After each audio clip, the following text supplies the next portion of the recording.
Hi guys, so thank you so much for joining with us today. So really sorry about the little bit of delay. There was a technical issue with us, with every event. So there's going to be a technical glitch, and then we try to do lots of stuff. Like we try to stream, and then at the same time stream in YouTube and Facebook, and then at the same time, so there can be some issues. And today what we are doing is, so we are celebrating IEEE Day at Trobe University. So IEEE at Latrobe has been there since I think 2010 or 2012 era, and then we were like a very like a passionate and then very energetic student branch in the past years, and then unfortunately after COVID, so things took a bit of turn, and then now we try to like revive everything, and then start a new journey, and then hopefully we'll be able to get our student branch up to a place where we had in IEEE before COVID time. So without further ado, so let me welcome you all. So I'm Lakshita Gunasekara. So I'm the current chairman of IEEE student branch of Trobe University. And today with me, so we have our branch councillor, Dr. Dustin De Silva, Associate Professor Dustin De Silva, and then the other student members are there as well. So today what we are doing is, so we are celebrating IEEE Day. IEEE Day is celebrated at 3rd of October around the world, right? And then so we are like kind of the first set of like, so since we are in the +10 time zone, so we are kind of like the first set of people who are celebrating it. And then after that, so around the world, so there are about I think 100 of events happening simultaneously in the same day. And thank you all for joining with us in this special occasion. And with the IEEE Day, so this celebration, so we are going to have it in 2 sessions. First one would be, so we are going to discuss about IEEE and how you can join us as volunteers. And then in the second session would be a tech talk by an industry person as well as academic from academia. So this will be like a very interesting topic for you all. And for the first session, so we'll start the first session, the IEEE introduction and about societies and how as volunteers how you can join with IEEE and then start your career even either in academia or in your industry, how you can incorporate IEEE with your journey. So I will first introduce our first speaker, our branch councillor, Associate Professor Dustin De Silva, and he will describe about what is IEEE and what sort of things are there in IEEE, because I believe all of you are new to IEEE. So this will be a very interesting speech for you. So, yeah. Professor. Right. Running the mic. Yeah.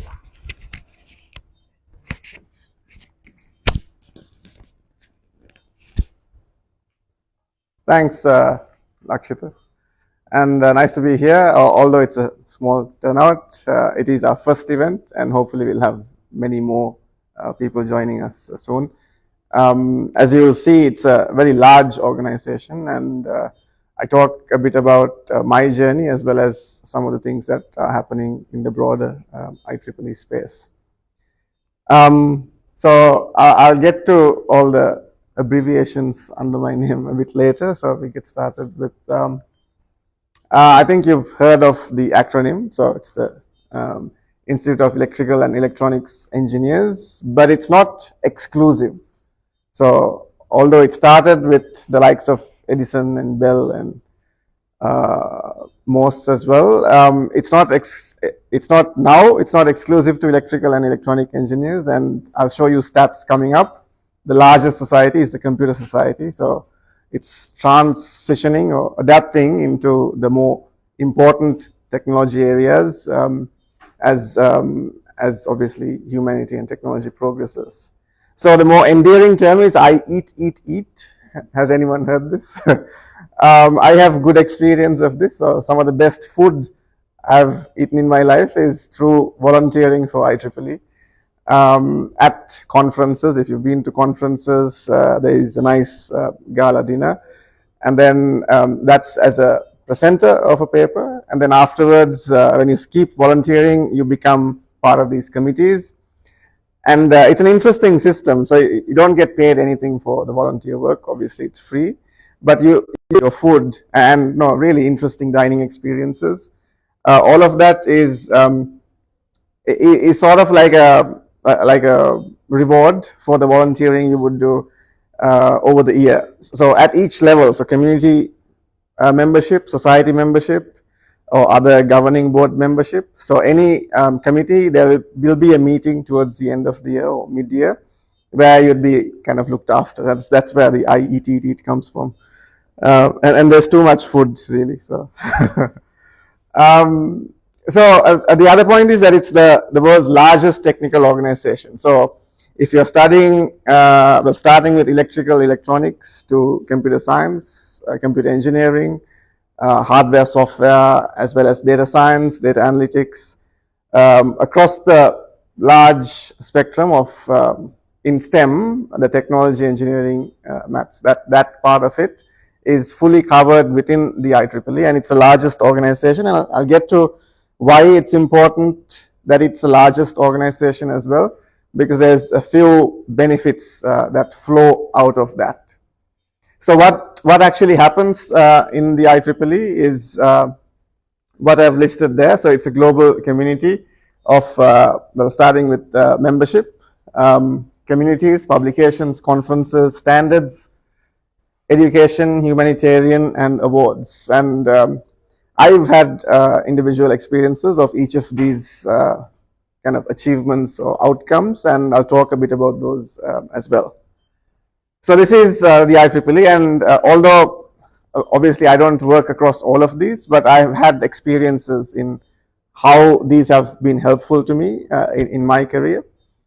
Although this is a student branch, it is the opening, or it is your starting point to hopefully a longer, a very successful journey within the IEEE at each of these elements or functions they do.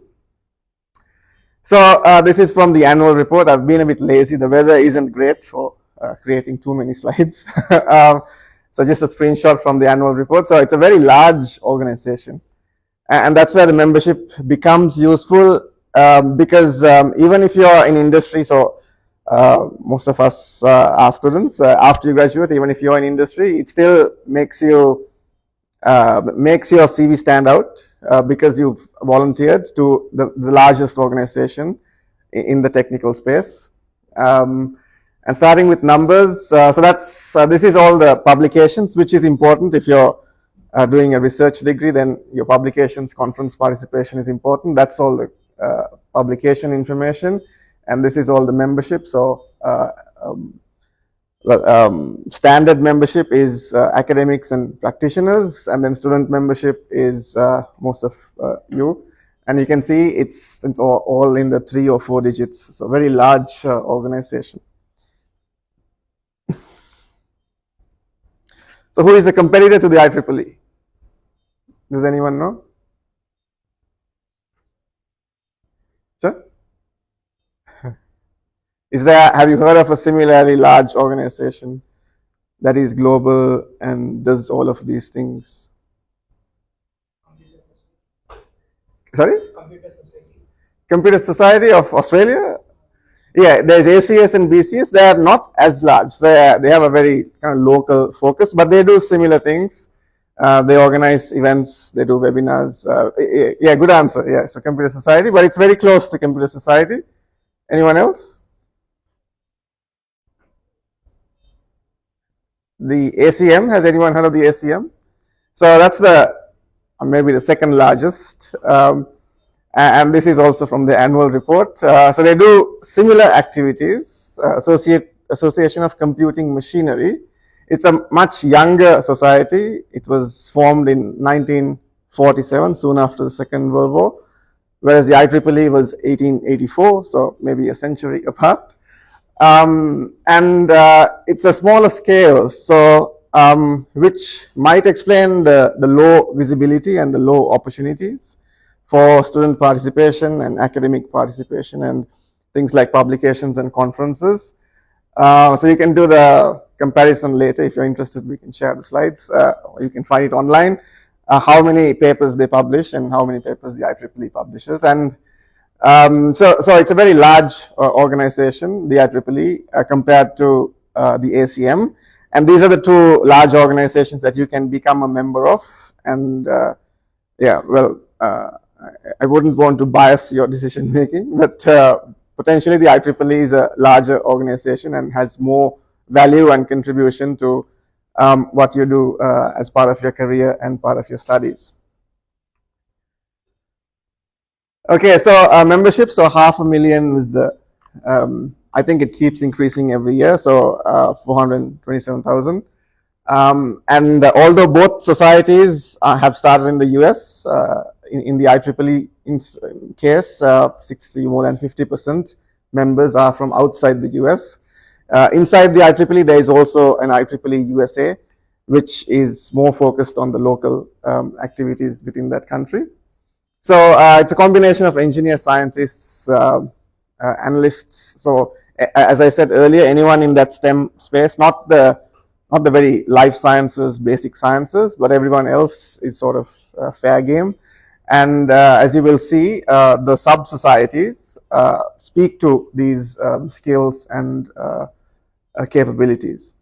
So membership types, I think Lakshita will talk about these more. So as you start with student member, and then an affiliate member, and then you become a regular standard member.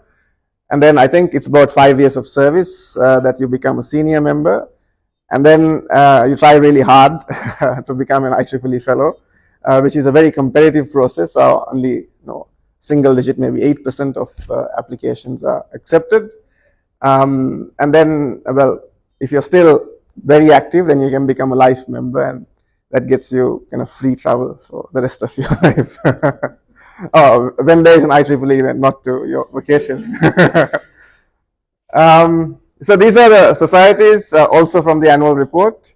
So IEEE is a larger society, and it has its own sort of board of directors and people who look after the society. And then underneath that, because it's so large, they need another substructure, and these are the societies. And this list is not limited to these societies. They're always adding new societies. For instance, one of my roles is before a society becomes a society, it starts as a council, and then a community, and then a society. So at the moment, I'm a governing board member of the blockchain community.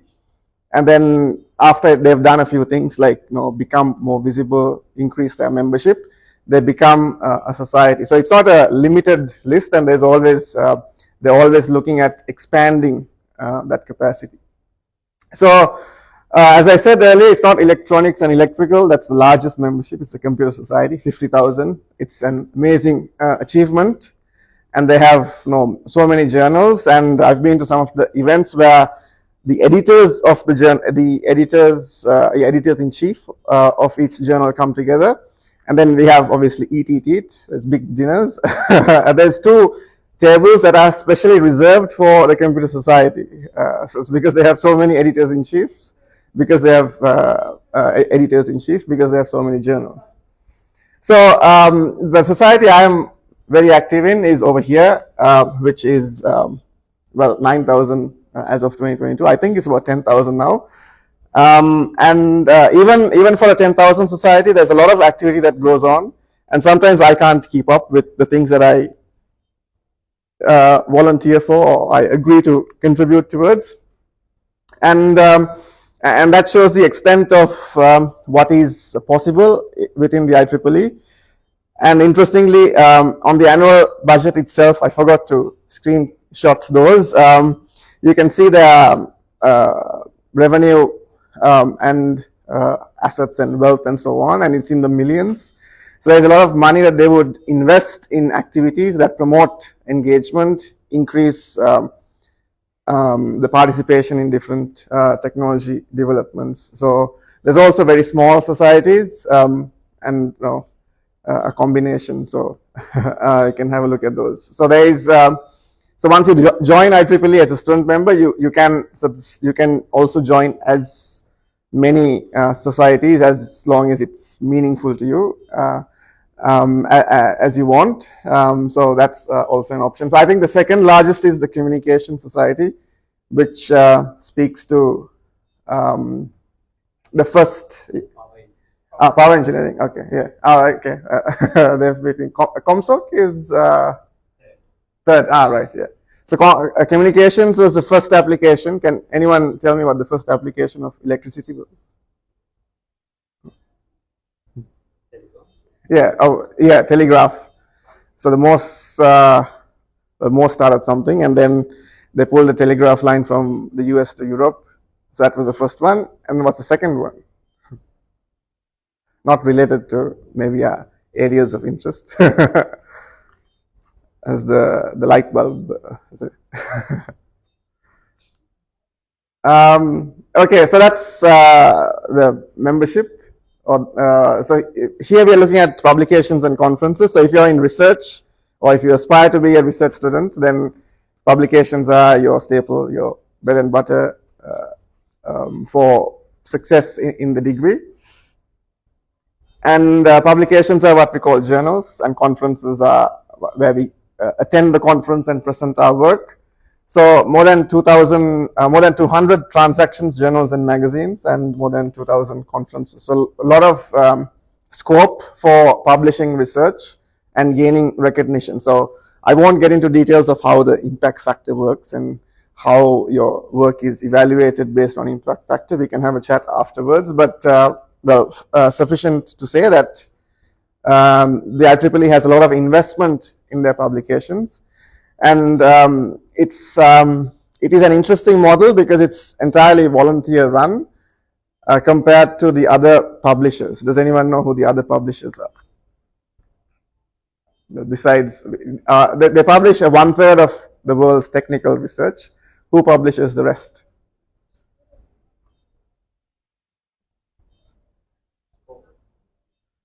Scopus is an index.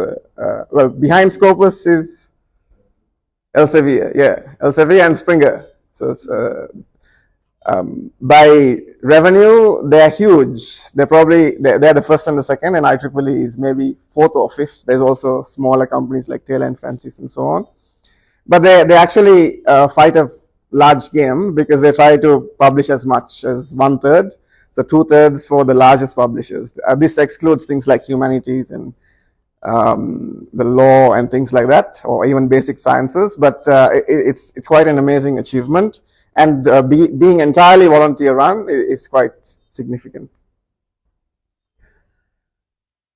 Standards are also an interesting area. I don't have much experience working in this space, but one obvious example is the Wi-Fi standard was built by the IEEE, and they invest a lot of, again, volunteer activity towards building standards. And something interesting in the AI space is that they're looking to build standards, and there is opportunity to really contribute to that space. So if you are keen, we can have a chat later.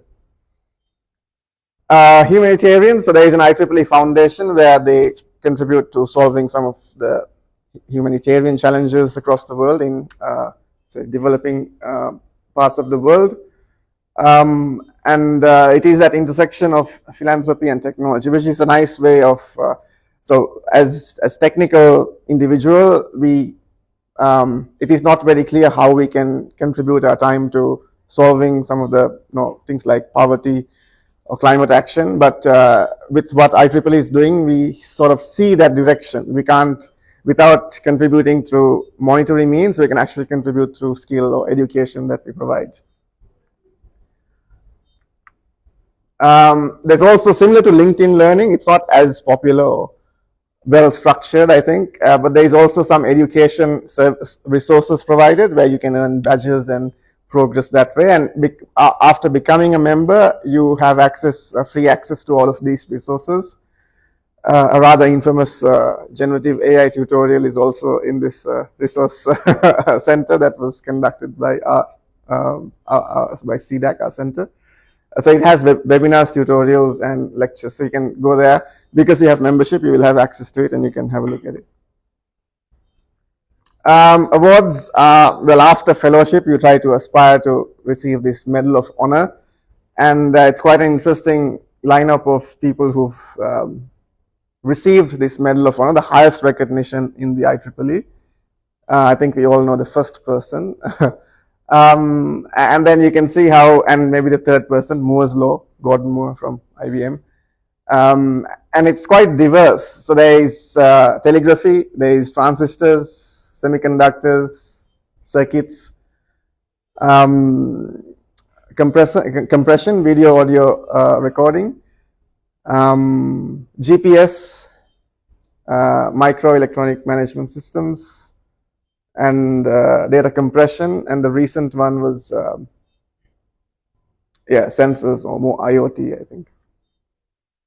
So quite a cross section. So it's not just electrical and electronics, but and then very soon we'll see something related to artificial intelligence as well. So just a little brag. So this is what I do. I've just taken it from my scholar profile at in the Trobe Scholar profile. So I do a few things. I'm a senior member. I'm not at the fellowship level. I hold 4 offices in the IES, that society of 9,000 members. And I also contribute to chairing technical tracks, and also as an associate editor, not all 4 journals, just the 2 journals, Transactions and the Open Journal. And I probably pestered you for reviews, some of you, so you've heard from me.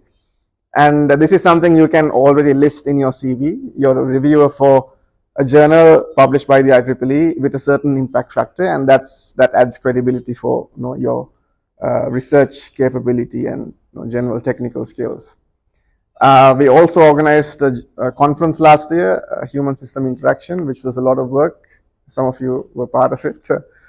And that was a really good experience. This was at the peak of COVID. When we had the banquet, there was a massive COVID wave in Melbourne. But no one at the banquet, which was held at the Melbourne Aquarium. Again, I eat it. We got a good deal because no one was booking the aquarium. That's the best place to have a conference dinner.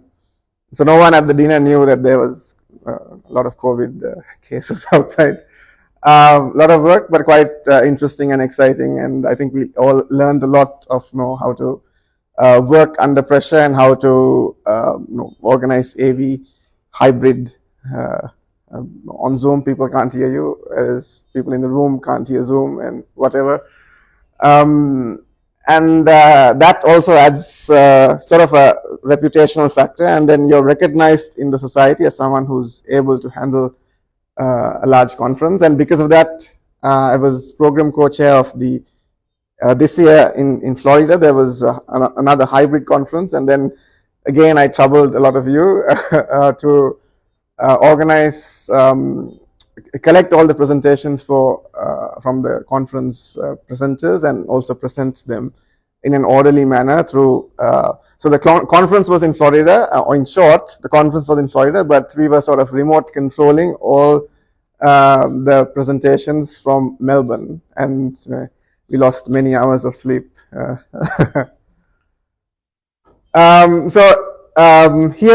it is diverse areas of interest for the IES, Industrial Electronics Society, starting with electronics, control systems, robotics, factory communications, automation, signal processing, and also computational intelligence. So my work is mostly in computational intelligence and industrial informatics, so related to data, algorithms, how they are practically applied to solve industrial applications, so smart grid, smart home, smart, intelligent transportation, and so on. Okay, I think I've spoken enough. Lakshita, how's it? Should I stop, or yeah, keep going? Okay. So I've taken a few slides from the archives, and this is a little bit of history if you're interested. I found it interesting. I didn't really know too much about the IEEE history or how it was formed. So what I mentioned earlier, Samuel Morse first telegraph line connecting 2 states in the US, 1844, and then Bell had a telegraph that you could speak through, the telephone, and that was in 1876.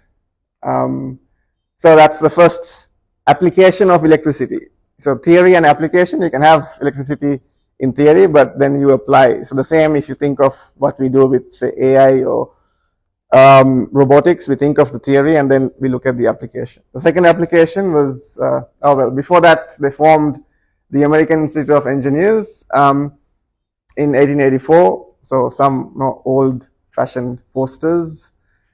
This guy is not very famous. We wish it was Nikola Tesla or Edison, but it wasn't.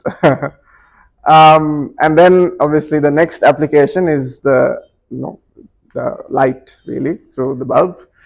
And then the motor by Tesla, and so 1882, there was a lot of use of electricity. If you've seen the power, there's a film about Edison and Tesla on Netflix, Power Play, I think. We should have a look at that. Speaks about how this changed, and then because everyone was using electricity, there was an interest in engineers, and that's how the electrical engineering discipline grew. And then obviously MIT established the first school for electrical engineers, 1882. So things happened really fast after 1864.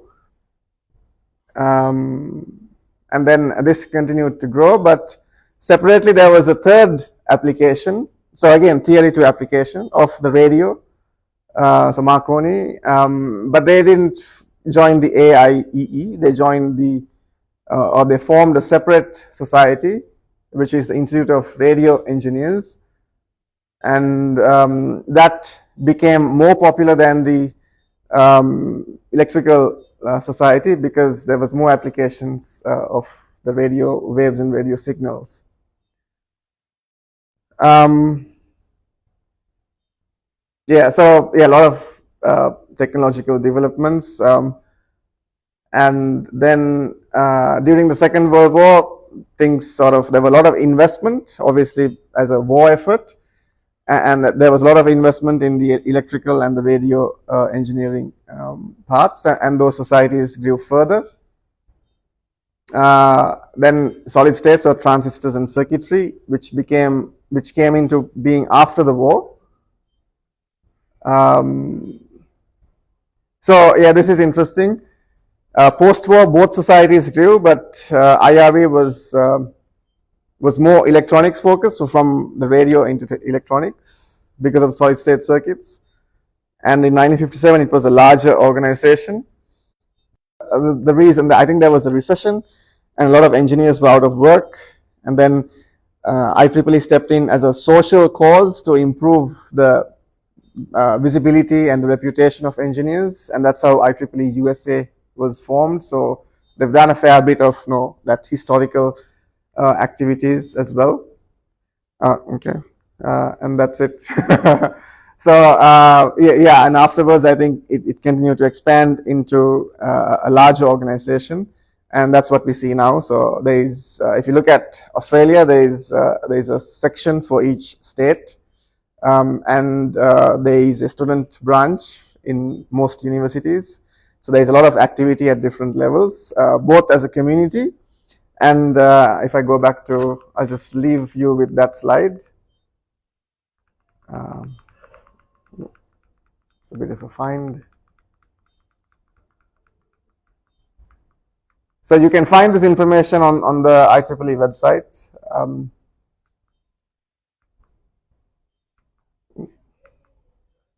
So this is all the activities that the IEEE does, either as the large IEEE or as societies, and that's how you can contribute. And I think Lakshita will talk about how, as a volunteer, you can contribute and become more visible and also add those success factors into your career. All right. Any questions? Or we can leave it for later. All right. Thanks. Okay. All right. Thank you. All right. Thank you so much, Dr. Dasmin, and thank you so much for that comprehensive introduction to the IEEE. So the next the session will be done by me. I've been an IEEE volunteer since 2016. So I started my volunteer journey when I was doing my bachelor. So I'm now a PhD student at Trobe.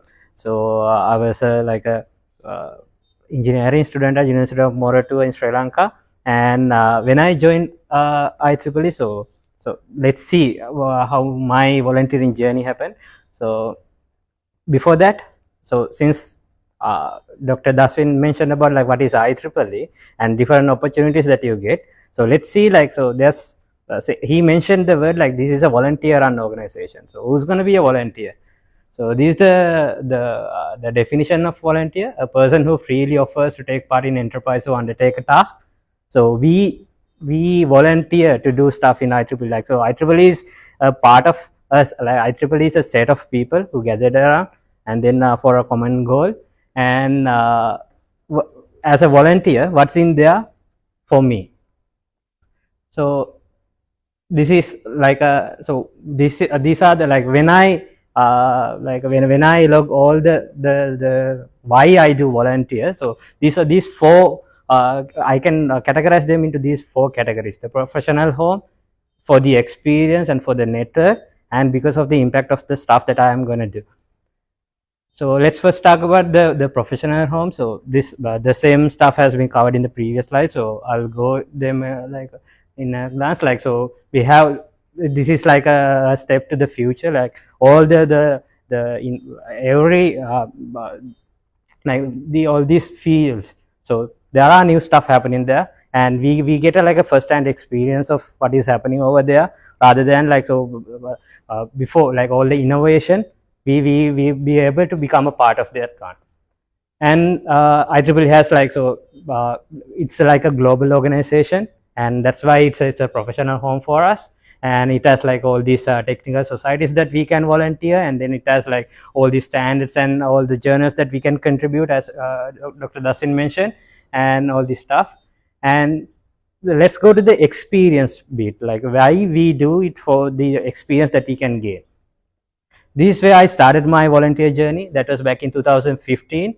So it was IEEE Extreme 9.0. I joined University of Moratuwa in I think the end of 2014. So this was my first year, and I was looking for all the different societies that I can be part of it. Like, I was scouting for all the societies that were in the university, and I came across this IEEE Extreme. So this is a 24-hour competition, and they were asking people to hand over food to the competitor. I wasn't even a competitor. I was just handing over the food, and then taking the list of their attendance and doing all those stuff.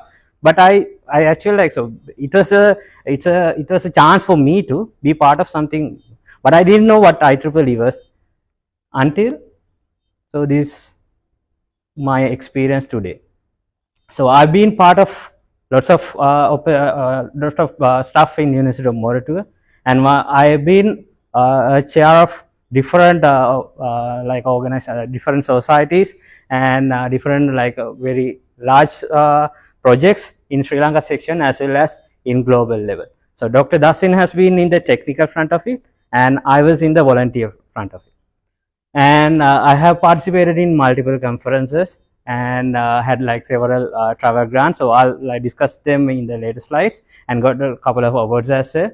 So this is my first like, so IEEE Extreme 9.0 was my first volunteer stuff, and this was my first the opportunity to be actual part of IEEE. Like, I was the chairman of IES student chapter in University of Moratuwa. I got it because, like, not because I was a very active volunteer at that time, because I was the only one who had the society chapter membership. And also I got it because there was the free code going around, and it was free of charge. So no one in the university got that opportunity. But I thought, like, so since I have the IEEE membership, so I'm going to take this IES. I didn't even know what IES means. I thought it's Industry Automation Society or something.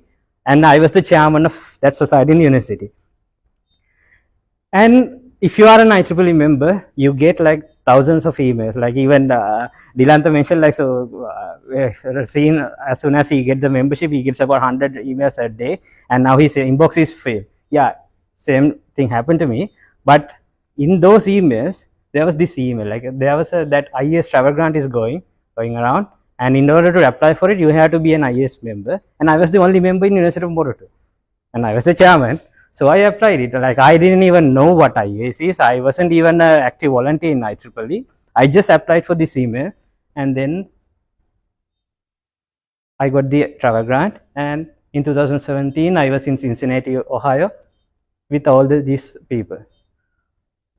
At that time, I had zero IEEE, like I only volunteered in IEEE Extreme. In terms of IAS and other stuff, I didn't know anything about it. And when I was in that conference and in that meeting, people presenting what they have been doing in their universities and in their student branches, and I was really ashamed because there wasn't anything that I could talk about, and then the stuff that I can show that we are doing these like very energetic or very interesting stuff back in home.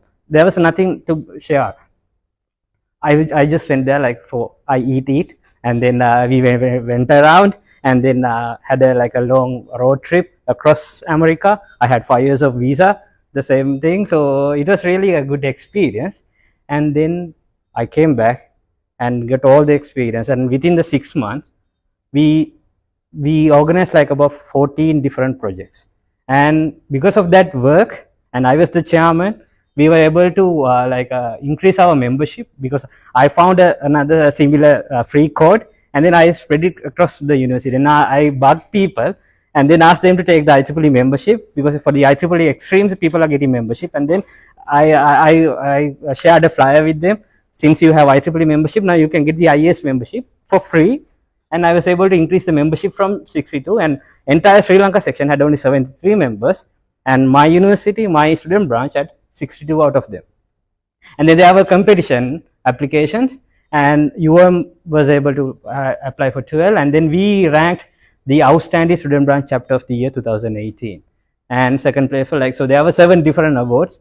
And once we give something, so we are going to get something back as well.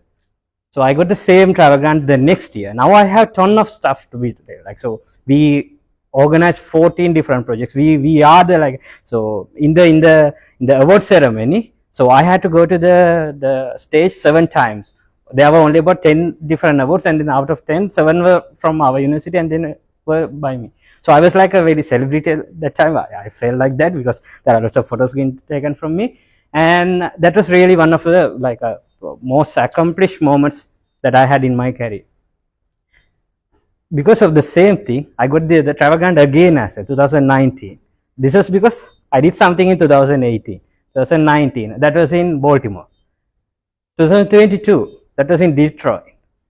And another travel grant to Bali. So people are organizing trips to Bali, and I got a fully funded trip with the tickets and 5 days of stay and all the stuff in Bali and Bosnia Herzegovina. So that was the first time I heard the country Bosnia Herzegovina, and I had a fully. This is the trip in my life that I didn't spend nothing, because all the tickets and everything, even the transport from airport to the hotel, I had I didn't spend nothing. And then because of that, I bought a perfume for 20,000 rupees, because I bought about 200,000 rupees, and at the end of the day, still the 200,000 is in my account. So I bought that perfume. That was the first time I bought something in that value. So this is in Bosnia and Herzegovina. So that was the experience I get. I get from being a volunteer. So I wasn't I didn't catch the moon logo. You can volunteer. Being a volunteer, you don't need to spend your entire time into IEEE stuff. You just need to be whenever you can, and if you can do something out of it, if you can if you can attend some seminar like this one, or if you can help behind the computer, so that will be really enough. So that will be the volunteer, and then people will know you. So making the network and everything, that's the only thing that is required. And the impact factor, so this is the reason why I joined IEEE and then been doing this for the past 8 years. So your comfort zone is there, and you have to push your boundaries. This is one of the proudest moments of my life. So because of my network and my contacts, I was able to implement a water filtering project in Polonnaruwa, Sri Lanka. This has an impact to 500 plus families, 350 plus students, and the main thing is this entire area, it's a very hot spot for the chronic kidney disease. So because of that, I might be able to save at least 1,000 or 2,000 people's life in the next 20 years or so far. And I was this is another type of impact, like, so this was the Congress of IEEE Sri Lanka section. So it hosts about 300 plus students for three days, and I was the committee chair, the organizing committee chair, leading 40 volunteers, and we had 35 speakers. And then at that time, in 2018, the entire budget was around 2 million Sri Lanka rupees. That was like a quite very large amount compared to the other projects that we do. Like the other projects, we spend about like 20,000 or 50,000, and then for this entire project, it was 2 million plus budget. So I was able to like the impact of this one. So I believe, like, so I was able to help these youngsters and the speakers to give a chance to connect with them for 3 entire days. And then the network. So I volunteer with like every time I volunteer with IEEE, I get to meet lots of people. Like I get to volunteer with lots of passionate people, where we work as one, and we like eat as one, and then we celebrate as one. Whether you like it or not, if you get to meet lots of people, and if you are a people person, then definitely this is one of the best place to for you to volunteer with us. And if it is not, well, if you need to like be successful in your career, you need to interact with people, and this is one of the best place. You can find people who can actually contribute towards your next part of your life. Like if you are starting an academic career, the people who you meet here, they will definitely be helpful in whatever they possible. And even if you are going to the industry, there are lots of industry people happening that, you can meet over there. And especially like if you go to the conferences or the stuff, the industry has lots of interest in those one, and then you get to meet them. So this is one of the best place to expand your network among the peers and the people. Like if you volunteer with another organization, the people who you meet might not be as much as valuable as if you volunteer with IEEE. And this is like why IEEE student membership. So you get to, like, as volunteer, you get to for the student volunteers and student officers, you get lots of funds and awards opportunity, travel grants, networking opportunities, experiences. And then the other part would be like being a student member. You can apply for different competitions, because IEEE is organizing lots of competitions where you can involve with and then get lots of opportunity. For an example, IEEE Extreme is happening in another 2 weeks time, and then you if you are a member, you can participate it for free of charge, and then rank among the top tier computer science geeks in the world.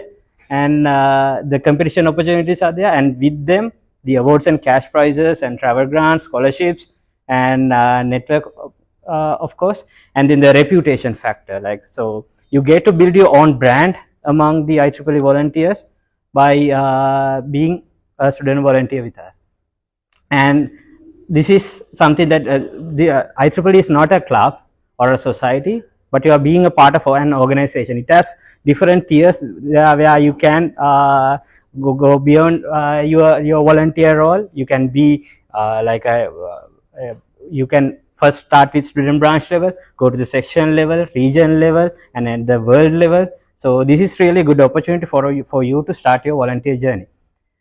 So what you can do, you need to pick a course. Like you can pick any course that you are passionate about. It can be a technical topic, or it can be a humanitarian topic, because all these different courses there are in IEEE. You can pick whatever you want. Use IEEE resources. There are tons of resources that are available for you. You need to work to make it a reality, and this is one thing that we lack about. We need to market our good work to get more opportunities and make lifelong connections. And while doing so, we get to have fun.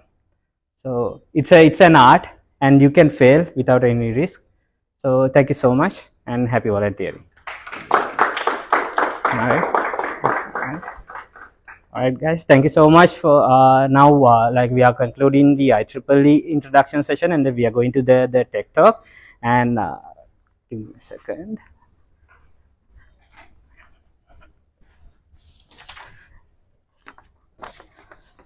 So let me introduce today's speaker. So he's Pamitha Gunaratna. Pamitha is a highly accomplished electrical engineer with distinguished academic background, possessing a master's degree in electrical engineering and a bachelor's degree in science. So his professional journey is a testament of expertise and leadership in the field, particularly within the renewable energy sector. So he's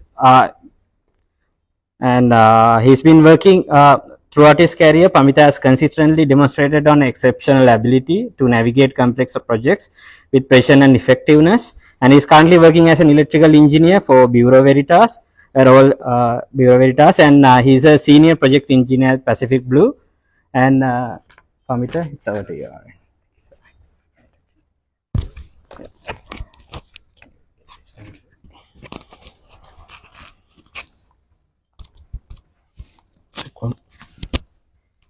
Check one. Is this one okay?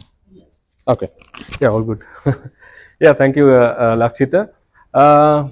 First of all, I want to tell you guys that I was also IEEE member, and I was a secretary for IEEE in UW, University of Wollongong. Actually, I'm from New South Wales. I came here for my job, and I want to give you guys an introduction about what's going on in industry in renewable energy sector.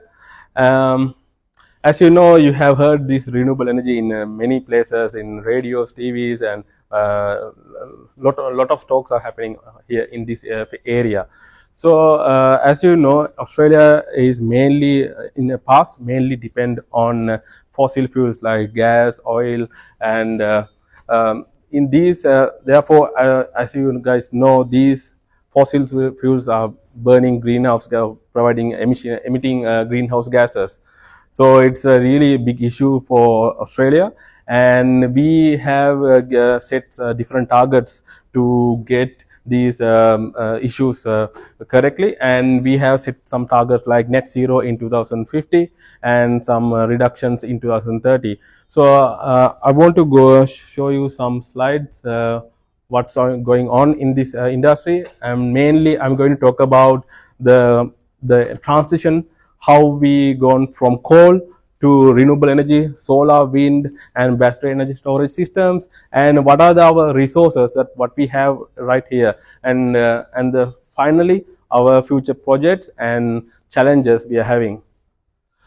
So if you look into this one, you can see in 2012, we into 2012 the renewable energy is only 15%, and we gave only 15% energy for our market, and right now it's third of our generation are done by renewable energy from solar, battery, and wind.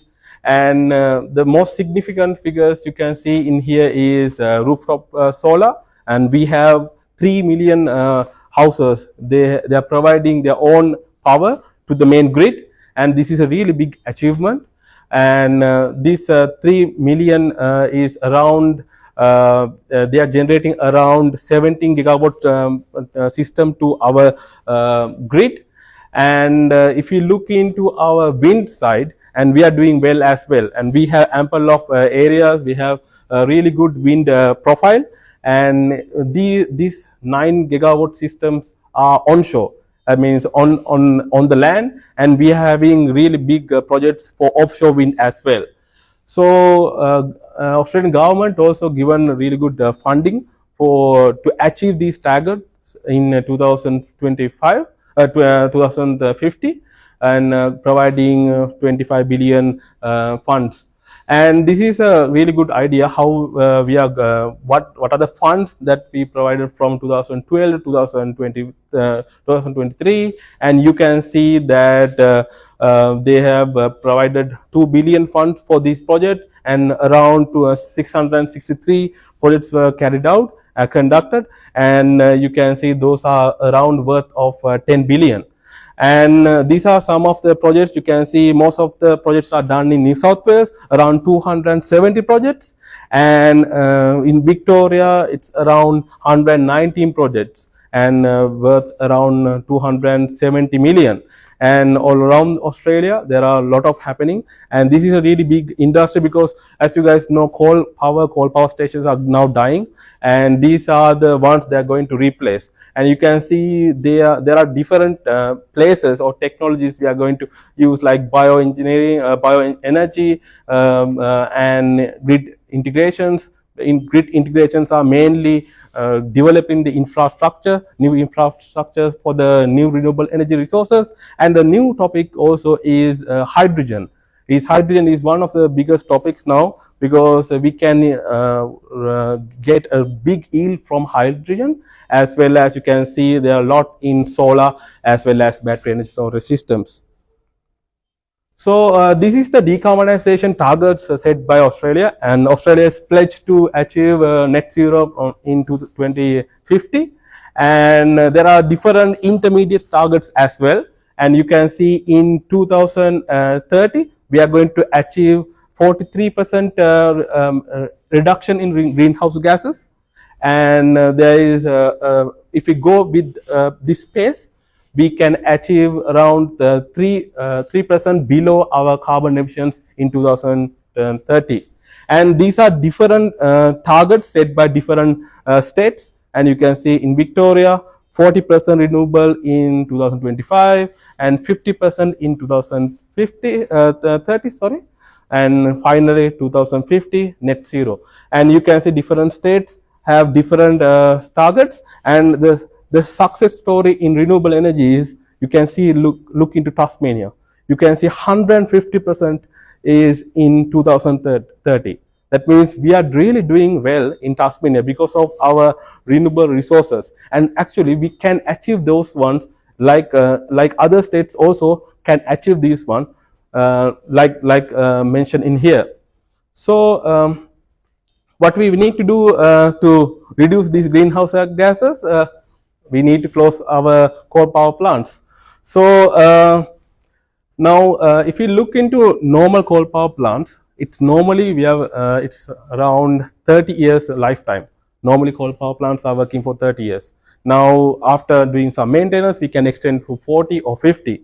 Now in Australia, 75% of our coal power plants are they are over the lifespan, and they are really running by maintenance, and that is one of the reasons they want to close these ones. And another one is really, it's not cost effective.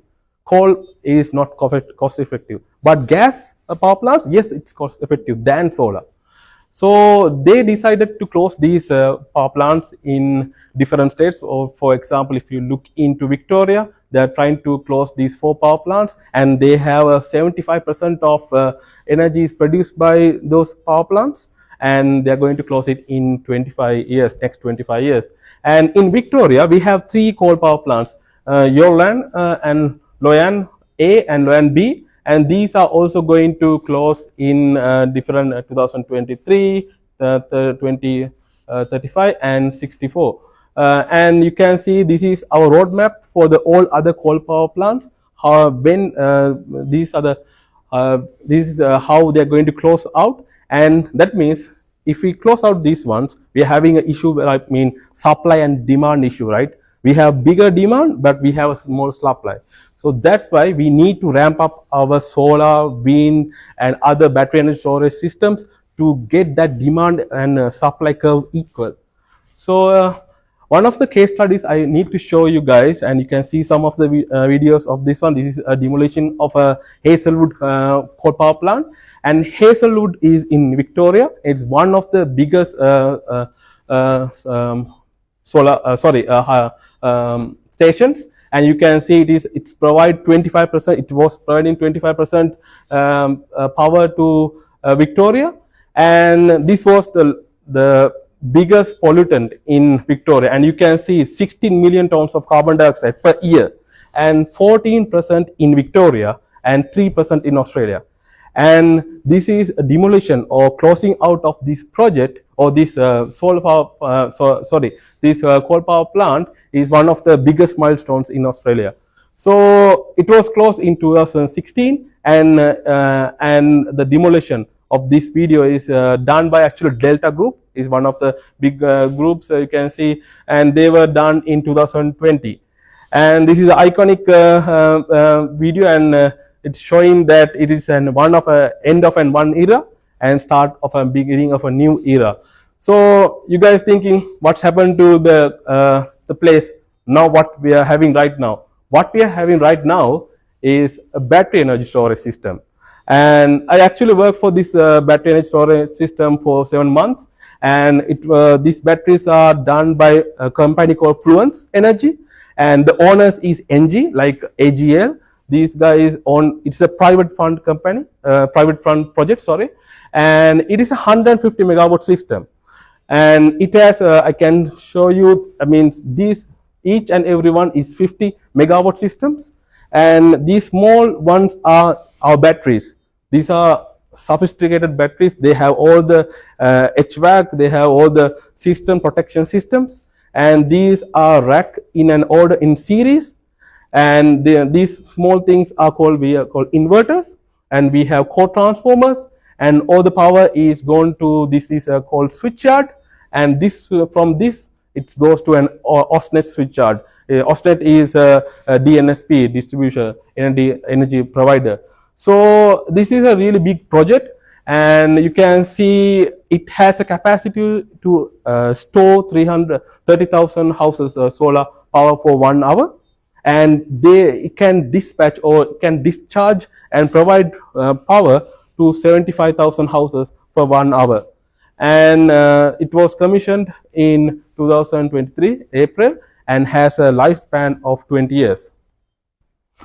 So this is one of the graph you can maps. We can see that this is our solar or renewable energy profile, and you can see there are so many advantages. If you look into our solar side, you can see it's in yellow color. You can see there are a lot of area that we can do solar projects. And one of the thing in Australia is blessed with solar and wind. We have lot of solar or sunshine, and you can see the world it provide 58 million petajoule of solar irradiation per year. And in here you can see it's providing more than 14 megajoules per meter per day. So this is really a good place that we can place so many solar panels or solar projects. And in red color you can see this is a wind profile. Red is the onshore wind, and you can see there are a lot of areas we can develop onshore wind farms. And the next one is offshore wind farms. So offshore wind farms can generate in here, and actually we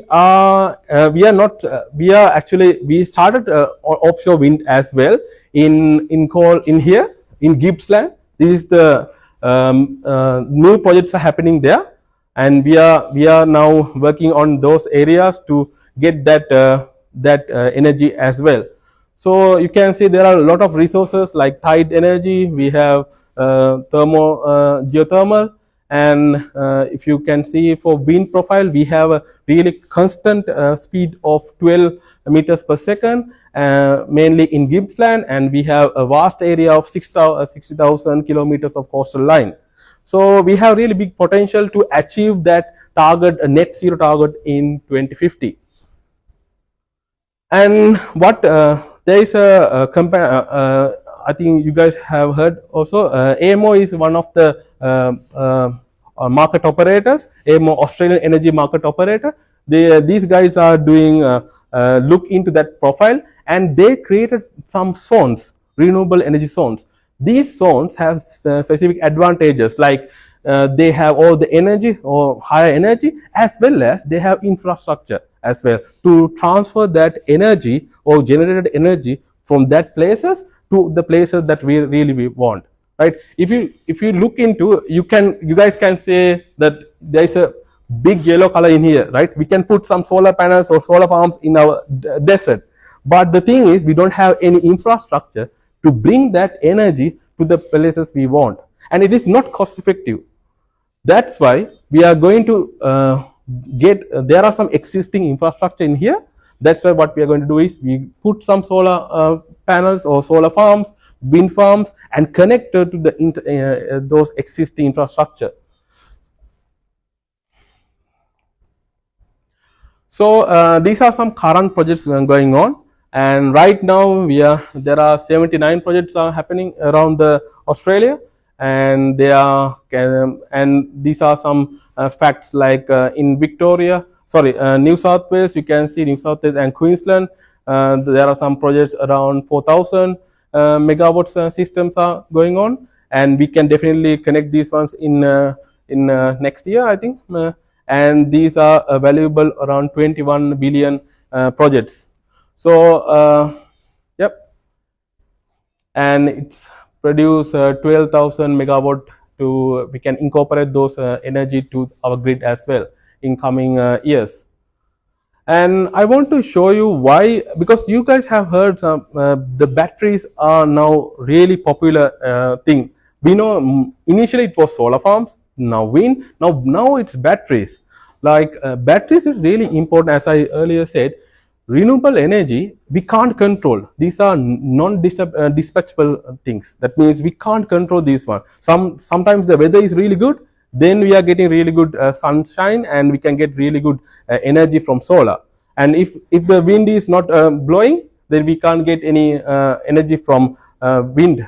So batteries are really important to balance that supply and demand curve or equation. So we are using these one for mainly to balance it that energy, like solar, wind, and hydro. We can use that energy to store in that batteries, as well as we can use we can use this as a mechanically for mechanical, like pump hydro. Like this is like we can use this battery energy to pump the water in night time, that where we don't need any demand, then release this one when the demand is high in morning or in afternoon. And another thing is the storage are also supporting decarbonizations for difficult industry. The thing is, some of our Australian industries, it's really hard to decarbonize. The thing is, some of our industry, they need natural gases to generate heat, because some of processes are in heat. They need required heat. For that, what we are suggesting is we can use solar as well, we can use battery as well as hydrogen plants to couple those plants together, and we can access that industry as well. And finally, these energy storage systems we can use to maintain our grid stability. So these are main battery projects that's going to happen in future, and these are 8 battery projects. There were actually 12 or 15 battery projects were proposed, and they selected 8 batteries, and told all these if we add these 8 batteries together, we are getting around 2 gigawatt systems, and that can run for 2 hours, and mainly they can run for 3 hours in Tasmania. And these projects are valued around 2.7 billion.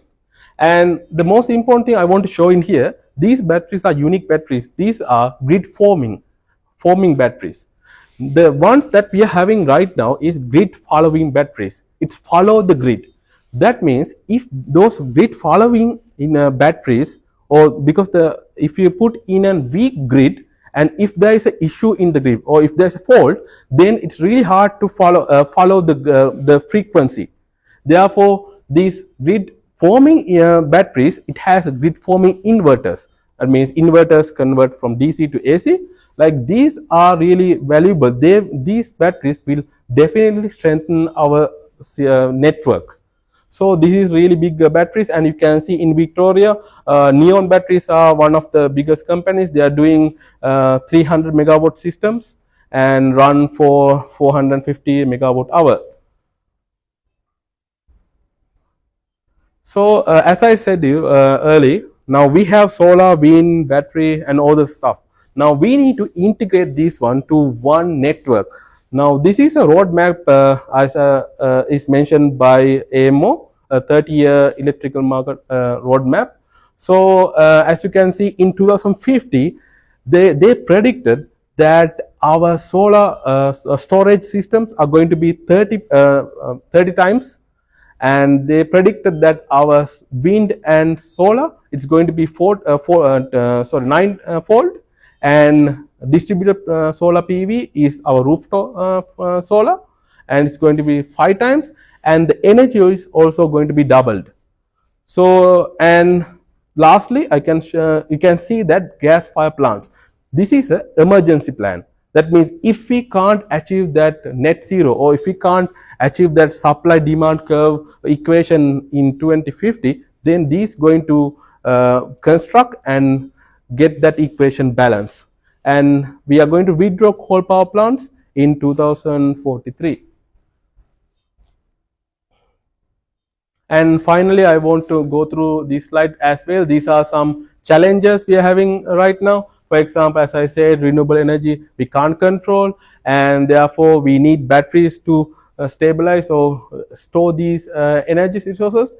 And the next one is aging of lack of infrastructure. As you know, in Australia, it's our infrastructure is more than 50 years old.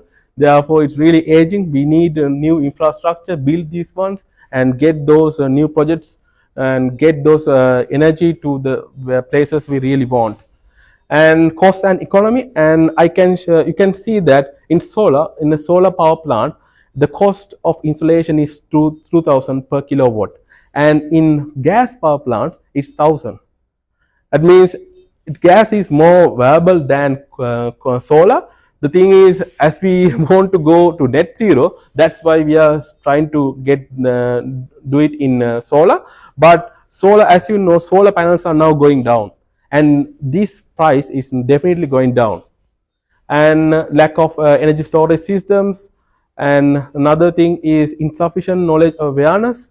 And we really have some issues in that means we don't have any people to do these works projects.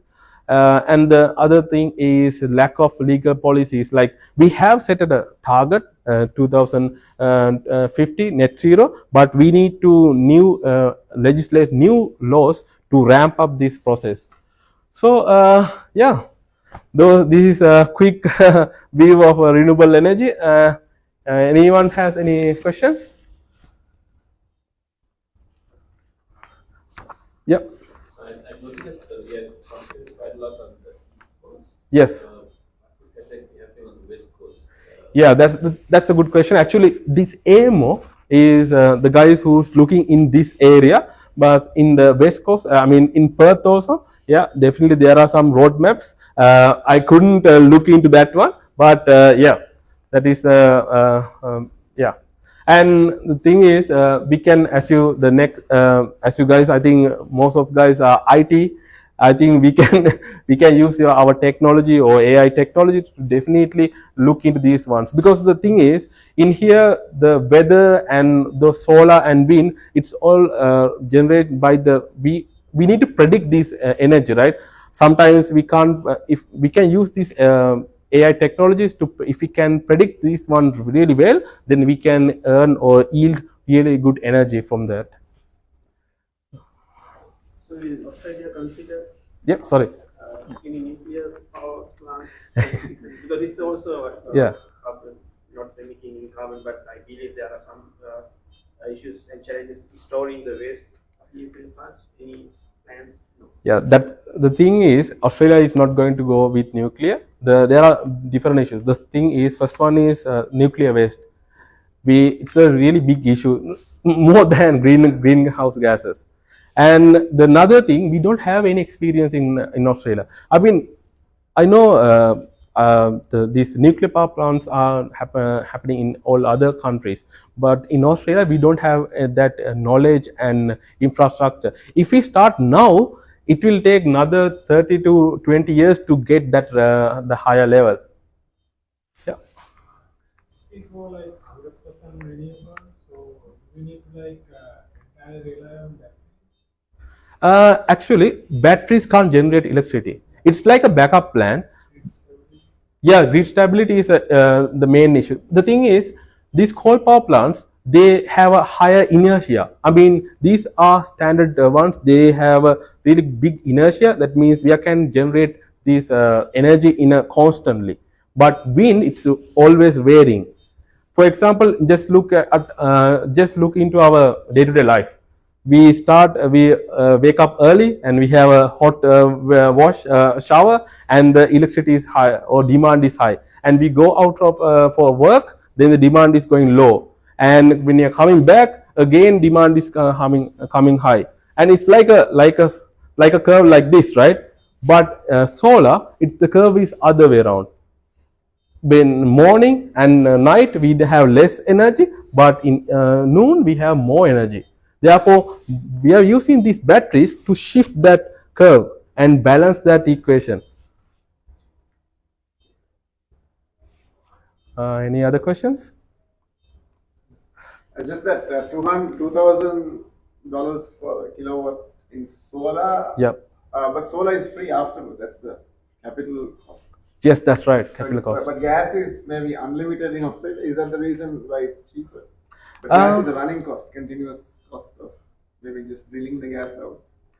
The solar panel, once you install it, that's the initial cost, and yes, it's free. That's right. Gas is ongoing, but ongoing. It's still cheaper because there's so much gas. Yes, yeah, yeah, that's right. And yeah, the thing is now solar, there are a lot of developments are happening, and the thing is, so there is a efficiency percentage that we have. I don't know. That means around 70 to 50%. 70 to 60. Now they are doing different technology researchers to bring that efficiency to up, and definitely the efficiency going up, and we can get the cost down as well. Yeah, that's right. Yeah, that's a good presentation. Thank you. Yeah, that's good. Thank you, guys. Thank you, Mr.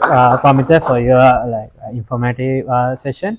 So this has so in this tech talk, so we are talking about how AI can help for the sustainable energy infrastructure, and Mr. Pamita has explained a lot about the current energy infrastructure in Australia.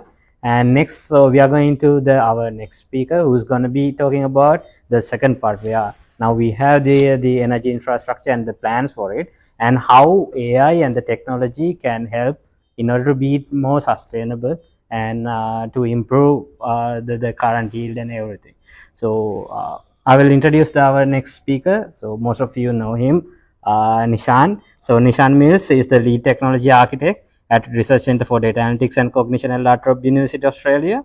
So he is a data scientist, researcher in artificial intelligence, educator, technologist, software practitioner, and entrepreneur with more than 15 years of experience in addressing technology challenges of multinational and multi-sector digital environments, including healthcare, emergency services, transportation, and sustainable energy management. He is also the technology lead on the award-winning La Trobe Energy Analytics Platform LEAP, which forms the technology vertical of La Trobe's Net Zero program. Most recently, he founded and ran a successful technology startup which services not-for-profits, charities, and social tech enterprises in North America and Europe. So, Nishan, the floor is yours.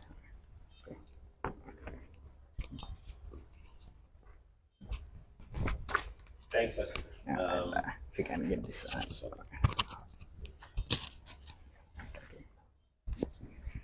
I look forward to eating. Yeah, so we will judge you on this. Thanks a lot, Tamita. That was a really interesting presentation. You really kind of bridged it up, so I can discard some of my slides now. So what I'm going to talk about is a little bit about the AI-driven innovations for sustainable energy, and see how we can really bridge, how AI can bridge these gaps that we have. So first, in the spirit of reconciliation, I would like to acknowledge the Wurundjeri people of the Kulin Nation. They are the traditional custodians of the land which we meet today, and I pay my respects to their elders past, present, and future, and extend that to any Aboriginal and Torres Strait Islander peoples here today. And this, I think, very pertinent, because recently we also started off, within La Trobe, we started off basically initiative to be able to connect back to education in terms of indigenous people as well. And so I think it's very pertinent that we really remember that within this kind of scope. So I come from the Center for Data Analytics and Cognition. We're a center which runs out of the Trobe University, and most of you, a few of you actually party to this. So we essentially look at the advancement and fundamental applied research in artificial intelligence and data analytics. And these are some of the things that we have done. I think one of the most important ones, I guess, here is the ones to do with energy. The first one is we actually built out the energy analytics platform, which is back-ending a lot of La Trobe's 2029 net zero goals. And also we're part of an EV Research Hub, Australia's first EV Research Hub, as it might be, and various other kind of initiatives. So we work across 3 different verticals. One is research and industry engagement, which actually informs, all of the research that we do. And all those research we try to kind of, practice in terms of industry engagements.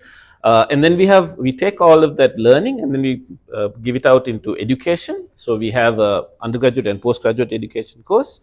And on top of that, we also do executive education, which we work with enterprises. And then finally, we have the service side of things where we, work with the community in terms of being able to give various solutions to their problems.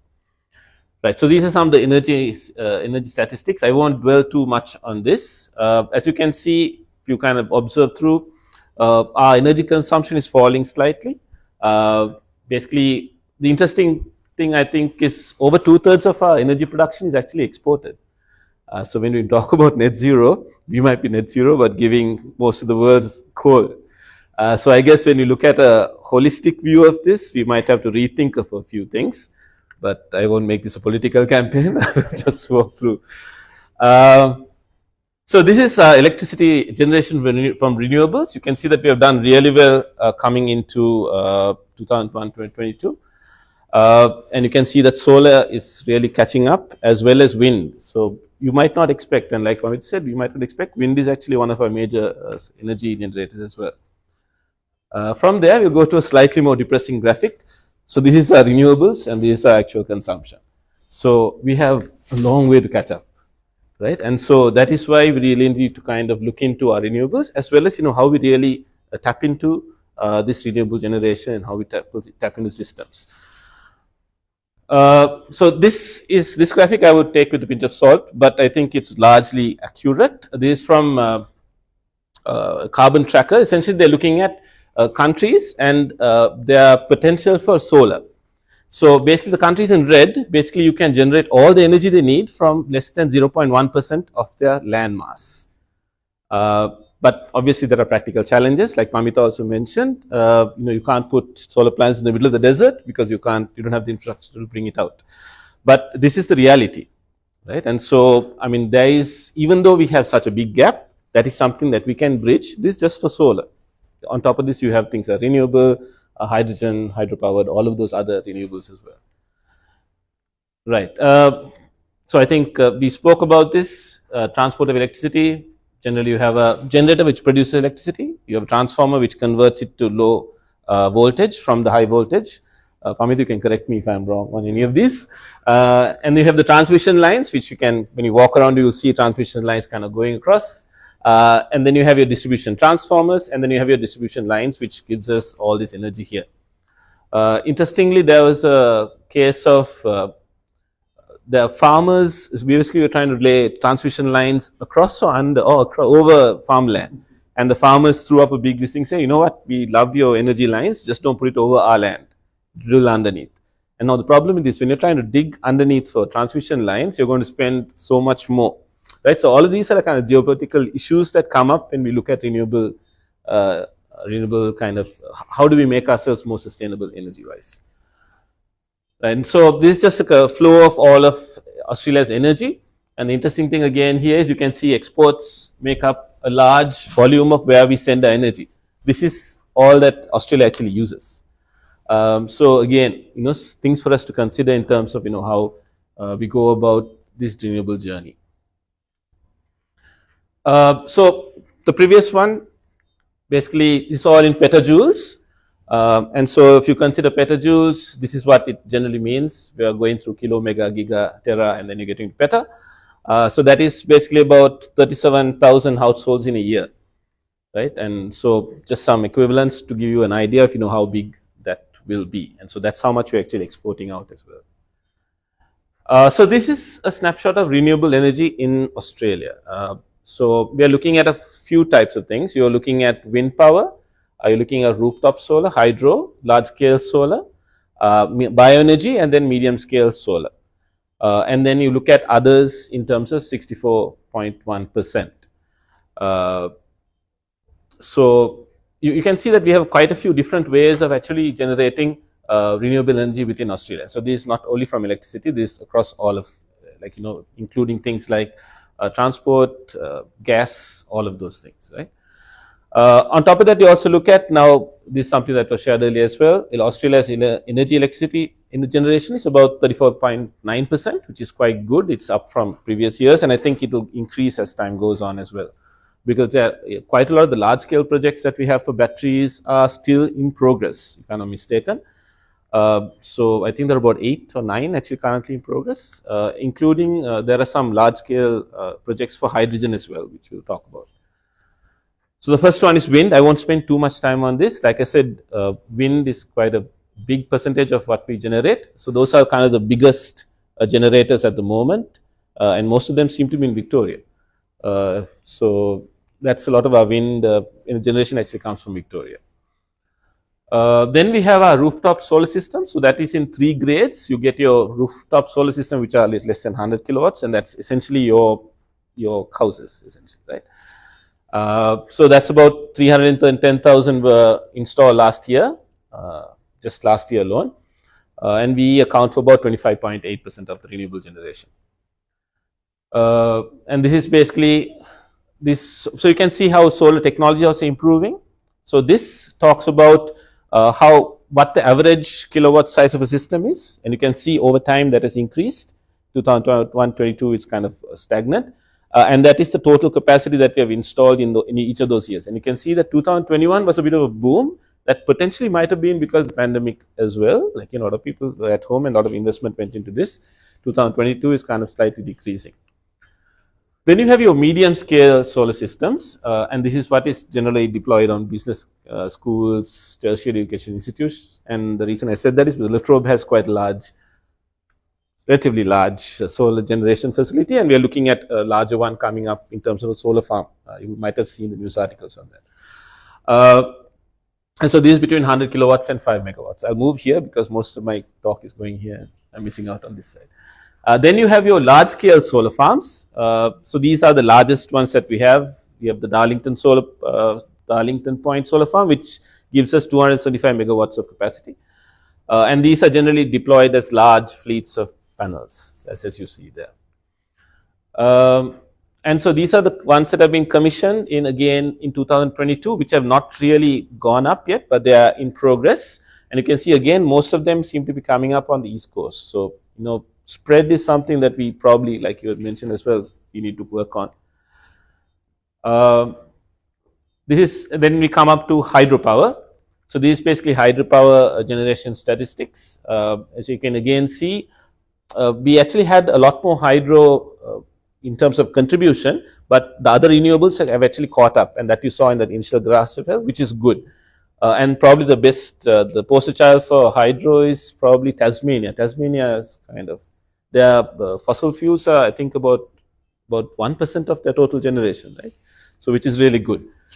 Then we have hydrogen. That's also a renewable energy source. The thing with with hydrogen at the moment in Australia is we were ranked as one of the highest in terms of investment announcements for building hydrogen plants. So what that basically means is we have not really built one yet. Do they have a timeline of when they will kind of bring? They have small systems, but nothing was a bit. Right. So I mean, this is something that will probably help quite a bit as well, but it has not really kind of come to fruition at the moment. But this would actually take a lot of that pressure off as well. Then we have battery storage, like Amita also mentioned. so the batteries actually play quite a few roles within this. It's not a generation source, but it's more of like an intermediary in that, and how we can balance out power plants. So we'll talk about this as we go on. And then finally, we have bioenergy as well. So things like bioethanol, biodiesel, biogas. These are also, renewable energy sources that can be used. It's quite a small percentage at the moment. 1.4 of total electricity generation in Australia was through biofuels. But this is something also that can be used as. So this is basically the same thing that I think Pamita spoke about, our expected energy transition to 2050. And so this is just a bit of statistics to actually say how we're going to get to that point. I believe China is also 2050 net zero goal, right? So I think, yeah, that's what they're, so basically we are kind of neck and neck with some of these other countries as well. So, I mean, there's a lot of knowledge to be shared if we can get over most of these issues that bring us. And so that brings us to AI. So this might be a familiar slide. So basically AI, artificial intelligence, is basically, to give you a brief, it is basically based on the computer science discipline at the moment, and it has built out from the 1970s or the 1960s onwards into what it is now.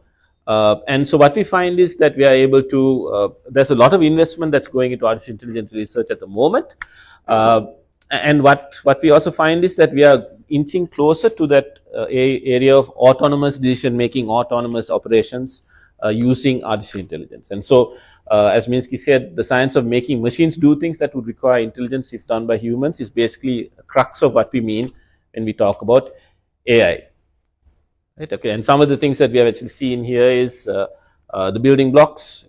AI was supposed to find what block which is taller than the one that you're holding and put it in the box. So it's like a very human kind of problem to solve, and that was given over to an AI system. And to recently, we have had things like AlphaFold, where we are looking at protein folding, and how protein folding can happen. And I think the most recent advance has been generative AI. I mean, from a social point of view, and also from a technology point of view, that is creating the most what you call the most waves in terms of businesses, because a lot of people are very excited about what generative AI is able to do for us in terms of integration into society.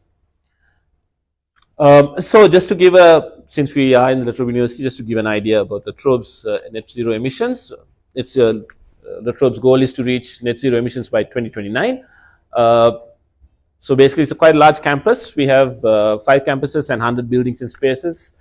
We have quite a lot of renewable energy that's also deployed on top, and the Green Star, and basically a couple of Green Star buildings. So the sports stadium, and by the way, which is also the home for the Matildas, it has a 6-star Green Star rating. It's kind of it houses a substantial rooftop solar PV system as well. So to actually manage all of that and to be able to kind of make, to be able to give, to be a technology backbone for the Net Zero 2029 program, the Center for Data Analytics and Cognition actually built out the Trobe Energy Analytics platform, and it gives quite a lot of these metaphors that I'm going to talk about are already implemented there. So I'll talk a little bit about how those are coming to being in AI. Lakshit, how am I for time? Okay. Right. So the areas that we can actually affect in terms of AI is, one is energy trading. So if you look at the energy in terms of how it is distributed, there's a market that is distributing it. In Australia also you have an energy market, and in that market you have energy prices which go from extremely positive to sometimes quite negative as well. And what is positive? So Pamita actually spoke about grid stability. So the positive energy is when the grid actually needs energy. So we don't have enough energy actually coming in. Negative energy, can anyone tell me why negative energy or negative prices come into being in an energy market? Anyone want to? Yeah, but why is that? Demand is high, or the other way around, right? So essentially, for the grid stability, you can't hold that much energy, so you want to shed the energy. So you want someone to really take it away. So that is where energy trading also comes in, because you have trading, you have a tradable, so you can actually receive or you can give away. So how does this really help in terms of AI? We can really forecast how the market is going to perform, or how the market is performing, and we can say, let's say if you have a renewable energy system and a battery attached, you can pick the energy when it's most needed, store it, and when it's required in the energy, you can give it away. And let's say if the grid has too much energy, you can take it back into the system. This is a bit of an oversimplification. It's not as easy as that, but just to kind of give you the basics of how this would work. So artificial intelligence actually allows us to do energy forecasting, demand forecasting, all these types of forecasting use cases. And what that does is it allows us to then be able to efficiently use the renewable energy resources that we have. So energy trading is one thing. Another technological thing that we can look at is blockchain. The blockchain actually allows you to be able to deploy power purchase agreements very quickly across different customer bases. Okay. The next one that it can help is demand side responses. So again, this is to do with the grid stability as well, I guess. Is, let's say when you're given energy to your let's say your industry or your university or your house, you are expected to take power at a very certain rate. So let's say you can't take 10,000 kilowatts all of a sudden.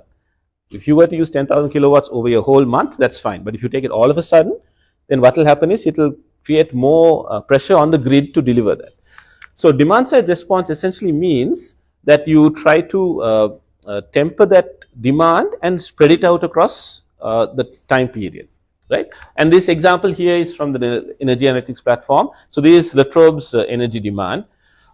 This is the peak demand that we kind of currently have at the moment.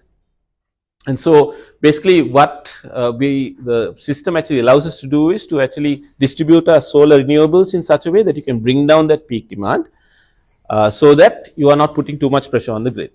And what this also helps is, when the grid has a problem that they can't meet the demand, we can actually say that, we will reduce our renewable energy or energy usage and we'll just use our batteries. So there is a way for us to actually then be able to contribute to not placing that kind of demand on the energy grid, right? And if this was done across Australia, then you would find that it becomes very easy to kind of manage that grid in the way that it is, right? So demand side response is something that again AI can actually help with. So this, you might not think it's a problem, but power theft and energy fraud detection is a big area for AI implementation as well. So you'll find that globally theft and fraud is costing about $96 billion. In Australia, not so much, you would not see it as much, but you would see it in quite a lot of other countries where energy is really stolen. So it might be a simple thing as someone just tapping a high voltage line into a meter box and then streaming it into their own houses, right? And interestingly, there was a case this year also where a man had actually taken his electrical vehicle, and then he had parked it in an area, and then there was an open, there's a power box there. He just plugged it in there, was pulling power from there. And so that is becoming a thing that's happening as well. So he got fined something like $500 because someone had taken a picture, right? And so that is something that you would see happening quite often. So how does AI help with that? We can actually monitor, again, usage profiles, right? Let's say if you are using a certain type of usage profile in your house, if it suddenly changes, there's obviously something that has changed. Now AI will be able to, or basically a machine learning algorithm will be able to detect that and be able to give the correct signals out to say that, there is more energy that being drawn from here than it should, or the profile of energy being drawn is different. Right? And so that will be something that helps in terms of, managing power theft and energy fraud. And how does that help sustainability? I mean, because all the plans that you put in place only work if everything else goes right. So if people are stealing power as well, then that kind of takes everything away in terms of your plans. And so that is what this would actually help. Then the next thing is customer engagement. Using AI, you can really start to profile and really meet, and this is not profile for malicious reasons, but actually profile customer energy needs. So you can tailor energy packages for different kinds of customers. And you might notice this when you do your own power bills at the moment, if you do them. you have different types of energy packages that you can subscribe to, right? And so being able to use AI in terms of profiling your energy usage, as well as what you might use in the future, allows you to choose the best packages or best services needed. And if you talk about home power usage, that's just at home, but just think of this on a massive scale in like industrial parks, or think of it in terms of these solar farms, or in terms of these big industries. This makes it so much more in terms of making it efficient.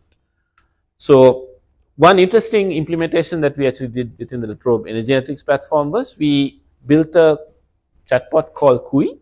And so what Kui did was, and it was not just a chatbot, and so I won't use that word, it's more like a conversational AI.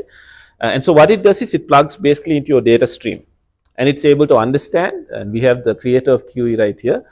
So it's able to understand what's happening in terms of the data flows, and be able to answer questions, and be able to give you information based on those data streams.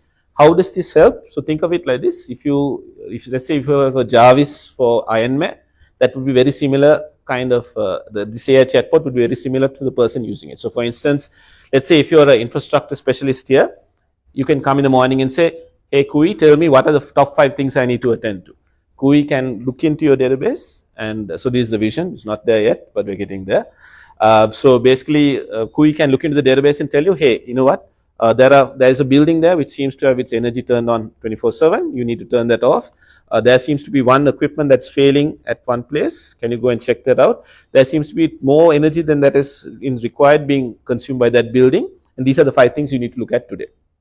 Right? And so if that can happen, what happens is then you are able to then custom and tailor all of this data is then custom tailored to the particular user.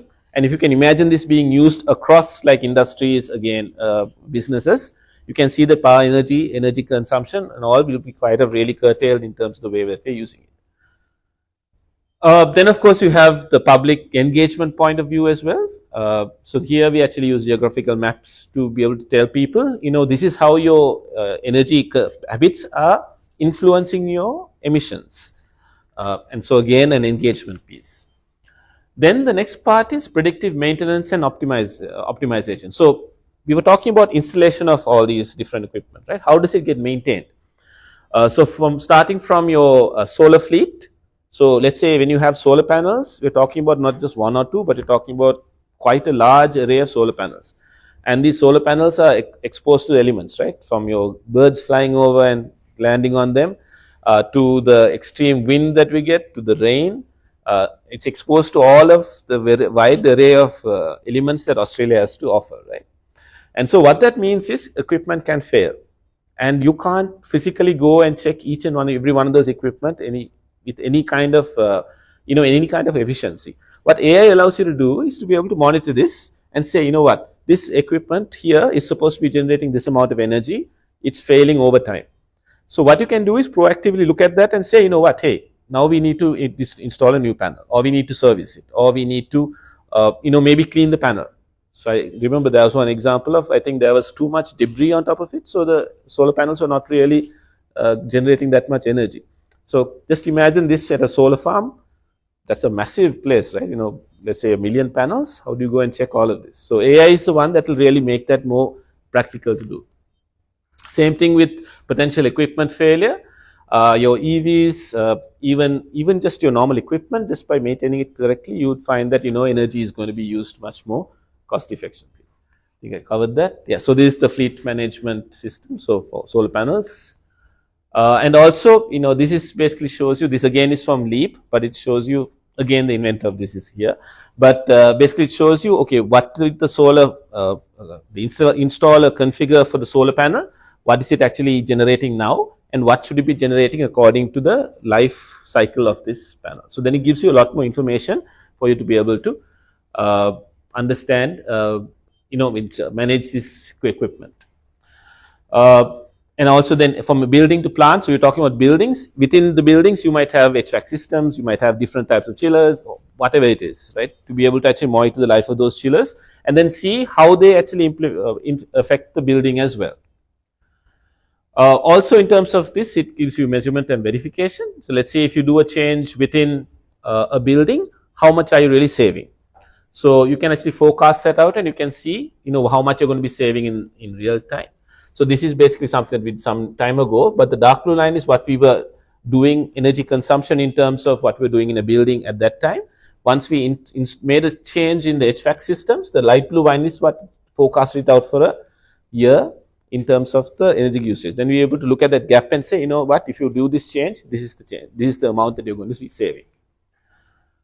And also anomaly detection. This was basically an issue where someone had installed a new chiller and left it on 24/7, and immediately was able to pick up saying that there's a change in the pattern of the usage.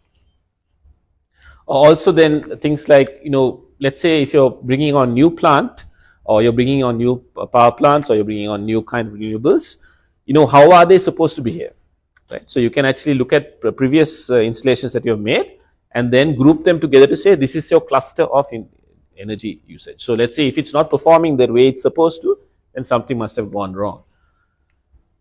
So anomaly detection is another area, and then looking at where you can have opportunities as well. So this basically looks at all the buildings in Latrobe, and it looks at a 7-day, 30-day, 365-day view and tells you whether it's performing better or whether it can be done better. So these are just ways that you can use AI, and this all runs off machine learning models and artificial intelligence techniques. So it just gives you a way of telling you, okay, this is what your opportunity is to make things more sustainable. Then we have energy storage. We spoke about this in terms of battery. So this actually goes back to energy trading as well.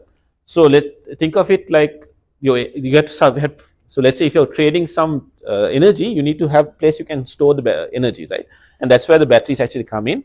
You actually store the energy within the batteries, and you release from the battery when the demand is high in the grid, right? And so energy storage can happen in that way. And also what it does is artificial intelligence can actually sit on top of the battery and do this autonomously. So you don't have to really monitor any of this. AI itself will monitor to see what are the best times to actually release or bring in energy, and then based on that you will be able to utilize your battery much more effectively. There's another interesting implementation that they're looking at is called virtual power plants, and that again is looking at how use energy in this kind of way as well. And there was another interesting implementation we were looking at, which we did some research on, was where you use electrical vehicles as the battery in themselves. So, but most of the time you might find that your EV is not really running on the road. About 95% of the time you're not using it, right? It's plugged into a wall somewhere. So it can be just a battery. You can consider it as a battery for your grid. So let's say if you have, let's say 100 EVs, that can potentially be your big battery you're talking about. So AI again can actually manage that auctioning, or it can manage that marketplace where you have multiple sources and multiple batteries coming in to be able to manage the energy provision profile. Then finally, I think we'll come to microgrids. Microgrids are essentially small self-sufficient energy grids which operate in specific geographic areas. And so they can be employed in different modes. They can either be connected to the grid, or they can be kind of just an island by themselves. And this is generally you would find in regional areas that would be an island, because you're not really connected to the grid. They have their own little schematic there, or it can be both. And what this does is it tries to decentralize the grid, but now we have a centralized grid. So everything is coming to one place, and basically it's all getting kind of distributed from there. I'm looking at Pamita quite often to see whether he's agreeing. If he doesn't agree, I know I'm going wrong.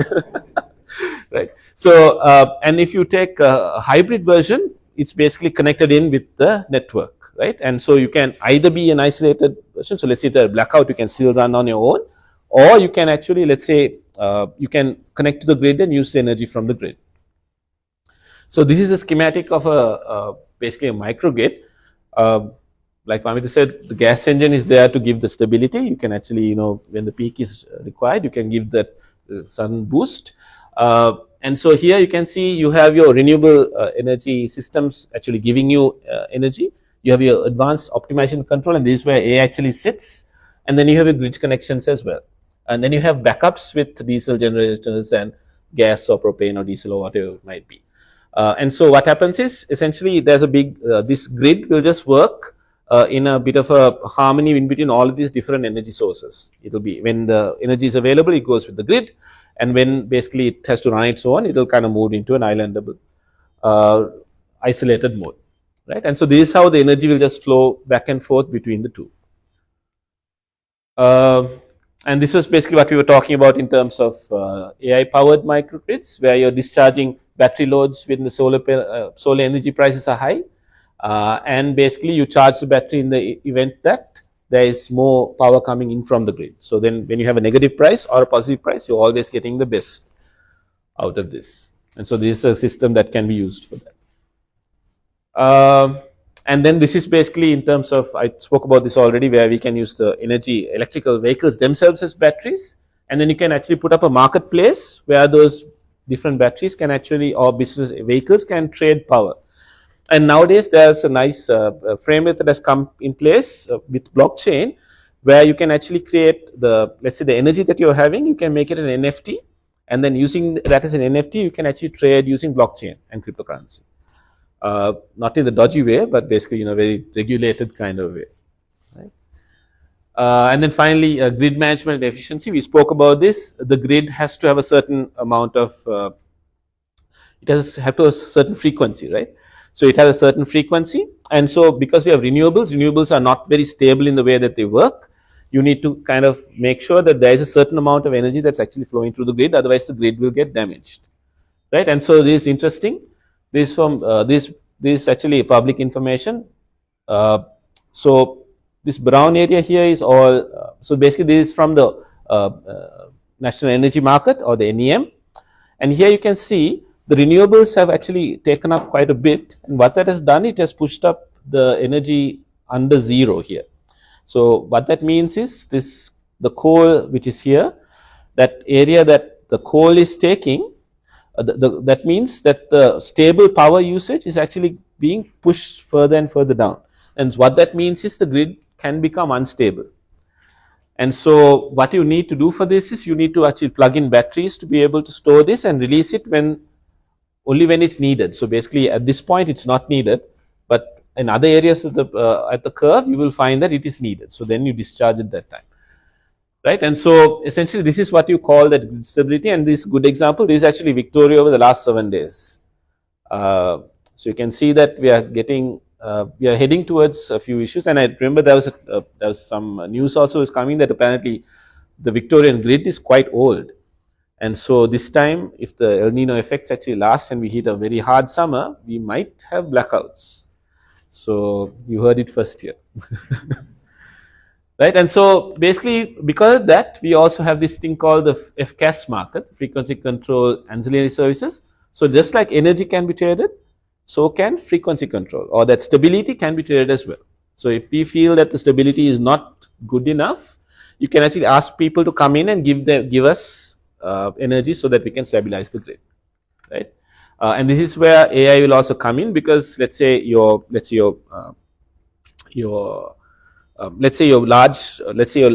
like La Trobe can actually deploy these AI services to see, how the frequency control market is actually working, and then based on that, it can actually prime the system to be able to deliver frequency control systems when needed.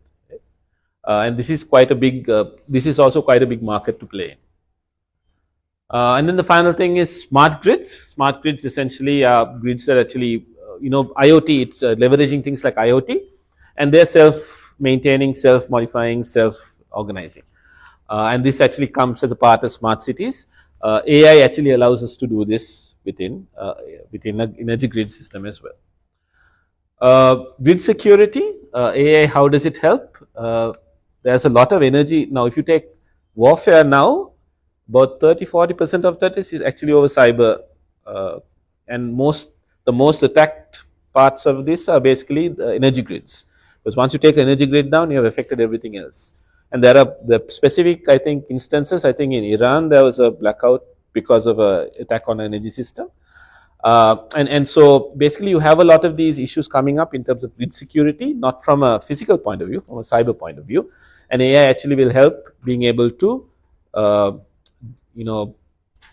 meet those demands as well, looking at where we have issues with suspicious patterns of data being drawn in, or if you see that certain systems are being taken down out of sync, then of course there's something that's coming up. AI will actually help give that as well.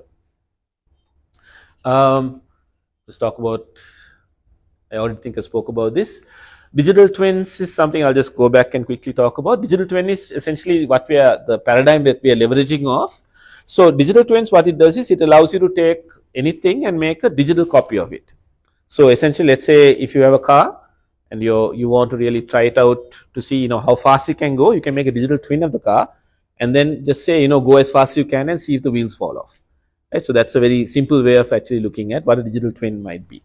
Right? And so you have very different simulations like this done for skyscrapers. Sometimes you get digital twins of that. Similarly, you can start to build digital twins of either buildings, microgrids, you can build simulations of solar panels. And so all of this then feeds into the fact that you have a place where you can do experiments with. Now what you can do is then couple this with generative AI, because with generative AI you can actually come out with schemas and plans of how to best use your products or base your renewable assets. You couple that two together, and then what you do is you use your generated profiles and apply it on the digital twin to see if it actually gives a better outcome. Then you take that outcome and then feed it back into your optimization controls, right? And then that gives you the best kind of possible scenarios to plan for and use, right? And so that allows you within this kind of loop, which is an autonomous loop, which a human doesn't need to get involved in. You can actually kind of create this virtual smart grids, as it were, right? With that, I think we have covered most of what I want to talk to. Thank you. Any questions?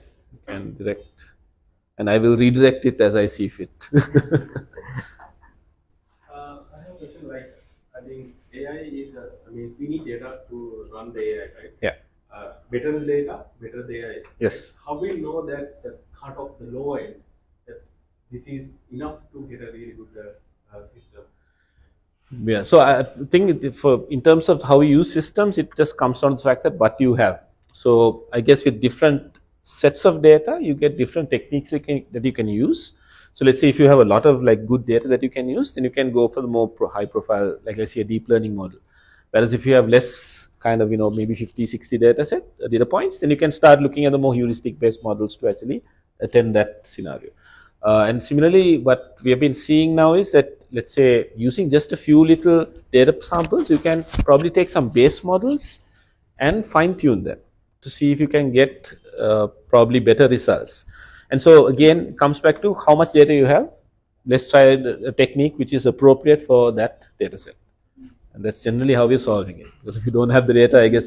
No, the other thing that can be done is this. If you have a little bit of data, you can actually artificially simulate the data as well. So let's say if you take a home-based energy grid, right? So one thing you can do is, let's say if you have profiles for 5 different homes, you can actually take that and you can modify it subtly and just create a mixture of different types of models, generate multiple simulations for that, and you created your artificial grid essentially. I recently looked at the paper. That's basically what they did. So they had about 5 different profiles and they generated the whole data set, which is now used by quite a few researchers in that area. So I think those are the kind of techniques you can probably look at. Anyone else want to chip in with an answer? Yeah, I'd like to know what are the benefits we get from AI applying in energy. We know for AI also we need energy. So if we think both two aspects, what's the ratio? Better this thing. But the thing about this is, right, when you actually, if you compare this, let's say if you compare what you to train a model with actually the energy that's being used out in the world, is a fraction of that amount. So it might be a large amount of data that energy that we are using, but sometimes when you look at the larger scheme of things, it's very small. So having said that, we still need to be quite efficient, and it all comes down to the data centers right now. So I think most data center companies are looking at how they can use either hydrogen or they can look at advanced cooling. Microsoft had an interesting implementation. They took a data center and they sank it in the sea. Because that's the best cooling you can have, right? And so basically 3 years the data center was running under the sea. The experimental. Now they are looking at nuclear. Okay. I won't comment on that. Yeah, they had actually hired whole this setup. Right. So mini one, not the yeah. I remember they actually invested a lot in nuclear. Which company was that? Microsoft? Yeah, Microsoft recently. Nice, yeah. Yeah, that's right. For them also, they see this problem as well, right? And if you look at some of these data centers, when you look at the cloud, actually it's like a massive data center. I mean, sometimes you're looking at millions of hectares that's actually used for these data centers. Right? So, The AI is taking more energy. yeah, So, yeah, it's all our fault. Yes. for train the models for mining. Yeah, the train the models. Yeah. Which models are taking larger amounts of Yeah. energy? Because you train over like a couple of months. I think some of the base models must be taking a couple of months to train, and very high powered graphics cards and also. One of the counter arguments is if you use ChatGPT to write your documents versus you actually writing it. ChatGPT uses less energy.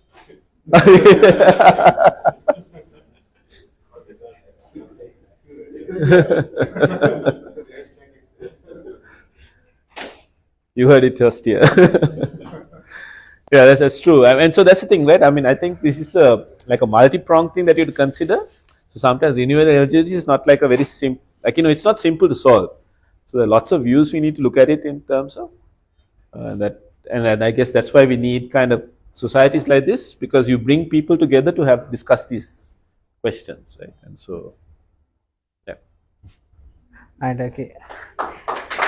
Thank you so much, Nishan, for this wonderful presentation. And to conclude the event, so I'm like to invite Hiruni Bolanne, our secretary, to deliver the vote of thanks.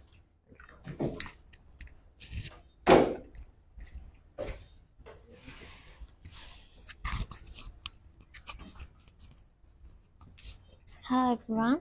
It is with immense gratitude that I stand before you today as we mark the beginning of our IEEE student journey here at La Trobe.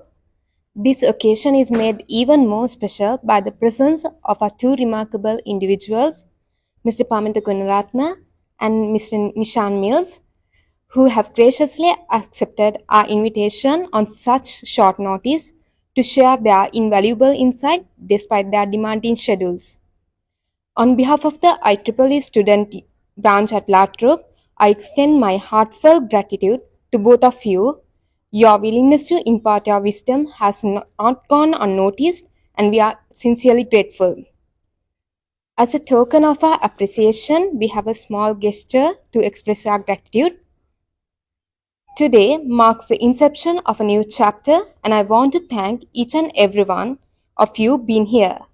Your presence on this significant day fills me with optimism, as I believe you all be integral in shaping our future events into exciting and enriching experiences. After our gathering, we invite you to indulge in some refreshments, allowing us to continue the exchange of thoughts and ideas. Please feel free to connect with one another, as building strong connections is at the heart of our IEEE community. In closing, I would like to extend my warmest thanks to all of you and wish you a pleasant evening ahead. Thank you.